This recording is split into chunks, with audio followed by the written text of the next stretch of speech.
What's up, gang? Nick Olson, Chupacabra Offroad. As you guys know, it's been a wet winter so far here in Arizona. The dirt's been unbelievable, so when I'm not off-roading, this is where you can find me out in the des on some solo missions. Today I'm on my Moto. Been riding the e-bike a fair bit lately as well, but you see this dirt here, so just want to give you a little idea of what I like to do. I got a bunch of turn tracks to kind of keep me sharp in case I want to maybe go at another race here if I get the itch. On certain days I'm just kind of feeling like chilling out. I just kind of want to zone out. I got some single track out here, so got the little tripod. This is one of my favorite turns in general out here, so dirt's perfect. Let's see if we can get some shots of me getting as close to dragging the bars as I might ever get. But this is the flavor. This is Arizona in January in a good winter. I live for this stuff, so let's get right to it.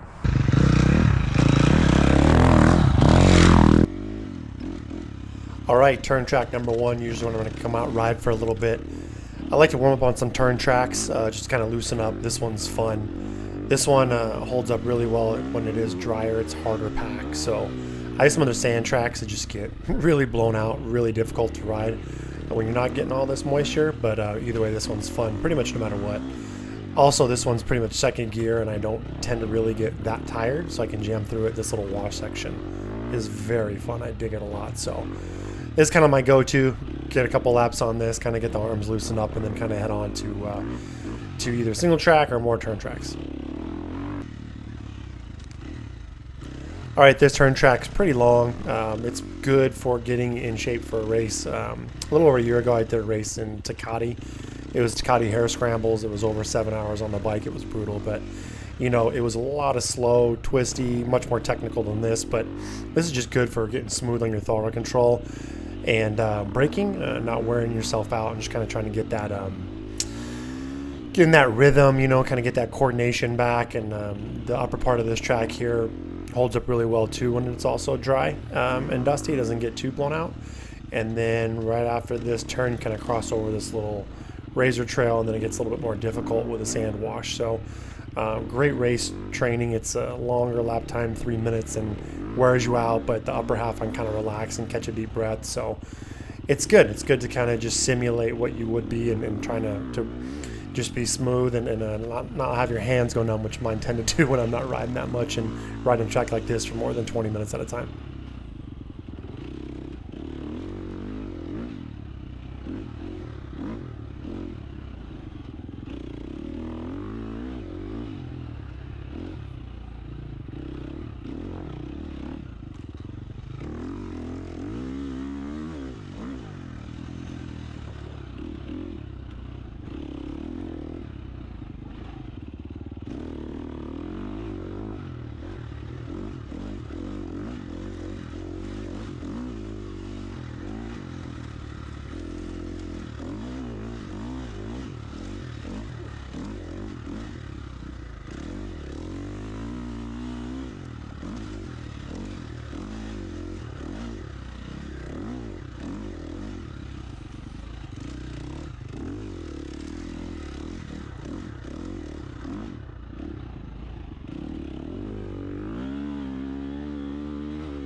All right, this turn track is new to me. I just found it the other day. It also has got it's a hard base, so I think it's something I'll try to ride more during the summer. You can see I kind of added a little more to this turn. It was really tight, didn't have as much flow. There was a tight turn there on the inside, but a couple fun turns, kind of a little kicker here, and just a little more going on than just some of the boring flat turn tracks that I have. I ride a lot of these tracks so much that they just kind of get a little boring, so it's cool to see something different. This is a nice carved out turn, and it's interesting ground here. It looks really good. This turn right here is a little slippery though, but it's gonna be fun to ride, and again, try something different. And I kind of will make a couple of variations if I feel I can add a little flow to it, or maybe find something that's more of a natural jump. And here's probably what most of you guys like to see is just some single tracks. So after I hit a couple turn tracks, I kind of hop up a little bit, and then we've got a lot of trails to choose from. A lot of the stuff is somewhat technical. Some up and down stuff, second gear, third gear. Pretty rocky. You can see why the turn tracks that I like to ride are you know, different in the sense that they're not rocky. Just 'cause these rocks do get old after a while, but after the rain like this, the dirt's a little bit softer, a little bit more forgiving. The bike I'm riding is a 2017 Husqvarna FX350. It's pretty much an ideal bike for me. I'm about 207 pounds. Although I've had the bike for a while and I'm getting the itch, I want something smaller. I do want a 250F just because I like how visceral the bike feels, how alive it feels. So you guys hear me talk about my Can-Am a lot. That's what I like about it as well. You can feel the terrain. And speaking of feeling the terrain, you can feel a lot better on this type of terrain than some of those sand tracks or those turn tracks. It's rocky here. It's hard. And I did freshen my suspension up here not that long ago. The bike I have comes stock with an air fork, and that's pretty nice because I was able to really soften it for the ride I did in Takati for going slow.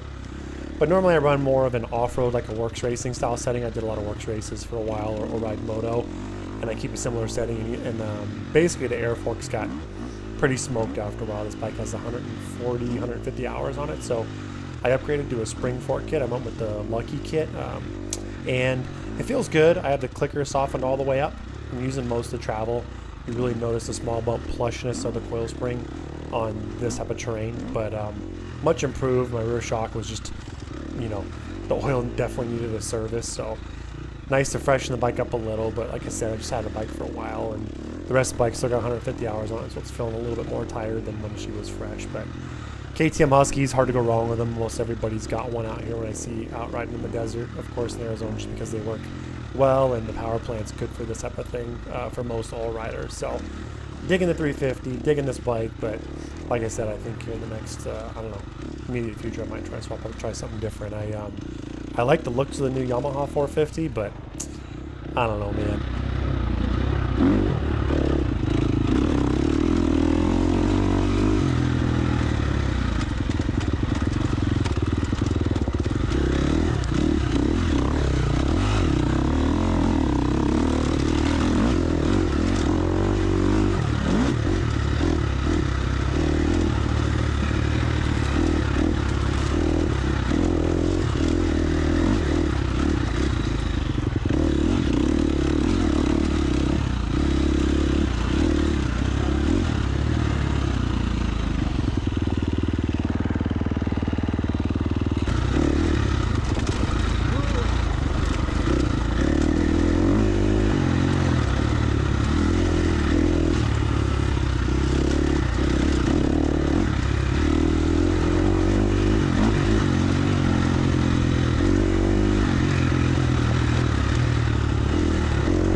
Thanks for watching, everybody. This is what it's all about, out here having fun outside, enjoying some good dirt, no dust, lots of traction. This day I chose a two-wheeler. I've been riding, racing dirt bikes long before this side-by-side thing ever came to be. So if you like me, comment below. Thanks again for watching. Stay tuned for a lot more content, and we'll see you on the next one.